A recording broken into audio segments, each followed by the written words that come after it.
কোরবানির জন্য দুটি ভেড়া ক্রয় করেছিলাম, একটি হযরত মুহাম্মদ সাল্লাল্লাহু আলাইহি ওয়াসাল্লাম ওনার পক্ষ হতে, অন্যটি আমার পক্ষ থেকে। আমার পক্ষের ভেড়াটি অসুস্থ হয়ে পড়ে, এতে সকলে সম্মতিতে ভেড়াটিকে জবাই করি। এখন আমার জন্য করণীয় কি হবে? পুনরায় কি কোরবানি ক্রয় করতে হবে, নাকি জবাইকৃত ভেড়া দিয়ে কোরবানি হয়ে যাবে? আপনার স্নেহের মুরিদ আমিনুর রহমান। আমি আপনাদের বলছি বাবা, যদি আপনার টাকা বেশি থাকে, যদি টাকা অসুবিধা না হয়, একটা ভেড়ার দাম খুব বেশি না, একটা ভেড়ার দাম খুব বেশি না, 7,000 10,000 টাকা হলে ভালো দামি ভেড়া পাওয়া যাবে। তো যদি আপনার টাকা বেশি থাকে, একটা ভেড়া কিনে দেওয়াই ভালো।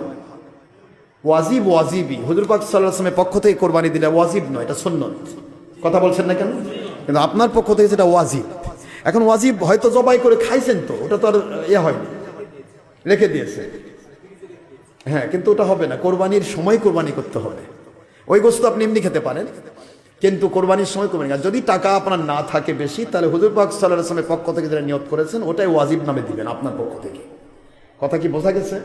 যদি টাকা আপনার না থাকে, কোরবানির জন্য এতগুলি টাকা আপনার এই মুহূর্তে বের করা সম্ভব নয়, তাহলে নবীজি পাক সাল্লাল্লাহু আলাইহি ওয়াসাল্লামের পক্ষ থেকে যে কোরবানি আপনি নিয়ত করেছেন, ওটা আপনার পক্ষ থেকে দেন, ওয়াজিবটা আগে আদায় করেন। কথা কি বোঝেন নাই? আগে ওয়াজিব আদায় করতে হবে, তারপরে সুন্নাত।